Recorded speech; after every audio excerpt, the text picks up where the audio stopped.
Doctor साहब बताइए आज तक क्या गठन है आपका? आज हरियाणा रोडवेज कर्मचारी एकता यूनियन जो नई पंजीकृत हुई है, आज उस यूनियन के नाम से चंडीगढ़ डिपो में नई कमेटी का गठन किया जाएगा। और उसके साथ साथ गेट मीटिंग होगी और जो हरियाणा रोड के ज्वलंत मुद्दे हैं उनके ऊपर प्रकाश डालते हुए कर्मचारियों को संबोधित किया जाएगा। क्योंकि आज हरियाणा रोड बिल्कुल हाशिए पे चली गई है और ये सिर्फ कर्मचारी की वजह से नहीं बल्कि हमारे जो परिवहन के अधिकारी हैं या सरकार की जो गलत नीतियां हैं उनके कारण आज रोडवेज खत्म होने के कगार पे है।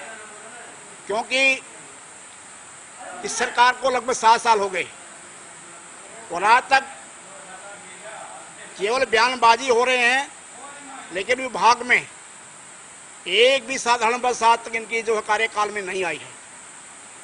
हमारी बसों का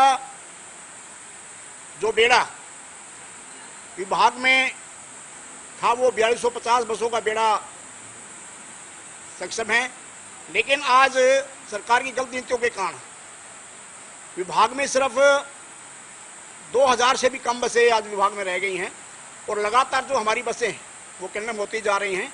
यानी आने वाले 2-4 महीने में और यही संख्या जो 1500 के जो है नज़दीक पहुंच जाएगी। लेकिन बसों की कमी होने के कारण और विभाग में कर्मचारियों की भी कमी होने के कारण आज प्रदेश की जनता को मतलब अच्छी परिवहन सुविधा नहीं मिल रही, भारी परेशानी का सामना करना पड़ रहा है। छात्र छात्राएं जो एक बस में 100 से लेकर 150 तक छात्र जो एक बस में जो है घुसकर वो यात्रा कर रहे हैं, जिससे एक बड़ा हादसा होने का खतरा बना रहता है।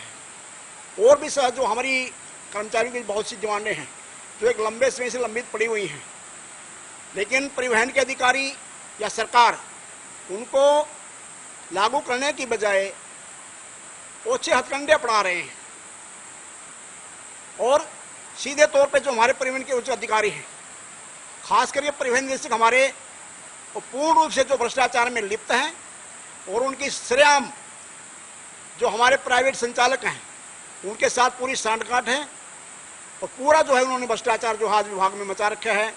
और जितने भी जो है प्राइवेट संचालक हैं उनको खुली छूट दे रखी है मनमानी करने की, उनके ऊपर सरकार का कोई नियंत्रण नहीं है।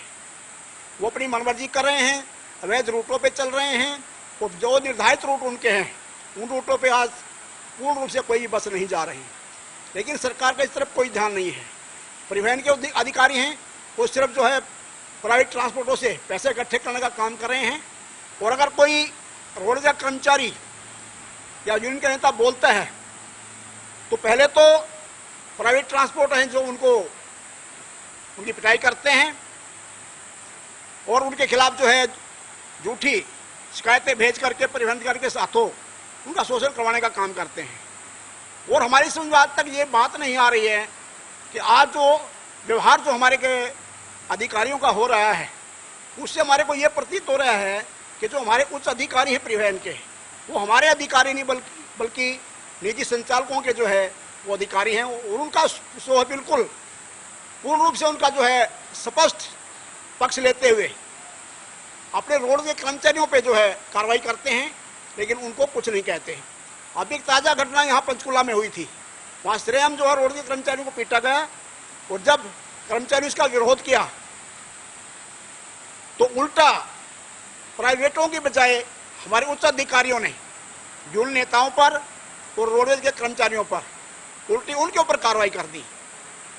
तो ये बात समझ से परे है कि आज अगर ये रवैया हमारे अधिकारियों का रहा तो वो दिन दूर नहीं है जब जो है रोडवेज में एक जो प्राइवेट संचालकों का जो बोलबाला रहेगा और हमारा उसमें कोई जनाधार भी नहीं रहेगा। इसको लेकर के कर्मचारियों में भारी रोष है और इसका लगातार विरोध भी कर रहे हैं। अभी सरकार एक फैसला और लेने जा रही है कि अभी 800 बसें इलेक्ट्रिक बसें जो खरीदने के लिए सरकार तैयारी कर रही है। देखो मैं तो ये कहूँगा कि अभी आज जो इलेक्ट्रिक बसें लेने की जो सरकार तैयारी कर रही है ये रोडवेज के लिए क्या अभिशाप होगा, क्योंकि वो आधा समय तो चार्ज होने के लिए खड़ी रहेंगी और कोई भी जो है बस अपने निर्धारित रूट पे जो है पूर्ण जो किलोमीटर नहीं कर पाएगी या चल नहीं पाएगी। और उनके जो खामियां आएंगी उसके बाद में वो भी हमारे लिए सिर बनेगा, क्योंकि ना तो हमारे पास उनको ठीक करने के लिए ऐसे हमारे पास मैकेनिक हैं, मैकेनिकों की काफ़ी कमी हमारे विभाग में है। और प्रधान जी, ये जो आपने अपनी पार्टी का जो नया गठन करा है, इसका मुख्य उद्देश्य क्या है, ये बताएं। देखिए, आज जो हम नई पार्टी का उदय कर रहे हैं और जो यहाँ पे नई कमेटी गठन कर रहे हैं, आज ही चंडीगढ़ डिपो होने से पहले हमने गुड़गांव डिपो में गठन किया है और आज दूसरी बार चंडीगढ़ डिपो से गठन करने जा रहे हैं। नई यूनियन गठन करने का सिर्फ मतलब यही है कि पूरी ईमानदारी और निष्ठा के साथ में विभाग और कर्मचारी हित की लड़ाई लड़ें, क्योंकि आज प्राय देखने में आ रहा है कि काफ़ी जो संगठन रोडवेज में है, लेकिन कोई भी संगठन आज ईमानदारी की लड़ाई नहीं लड़ रहा।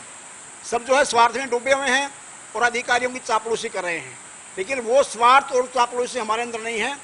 हम पूर्ण रूप से विश्वास दिलाते हैं कि आज जो नई कमेटी बनेगी या जो ये यूनियन बनी हुई है, ये पूर्ण रूप से विभाग और कर्मचारी हित में पूरी निष्ठा ईमानदारी से काम करेगा और किसी भी अधिकारी की चापलूसी नहीं करेगा। पुलिस पूरे खुले दिल से हम जो है काम करेंगे विभाग के लिए।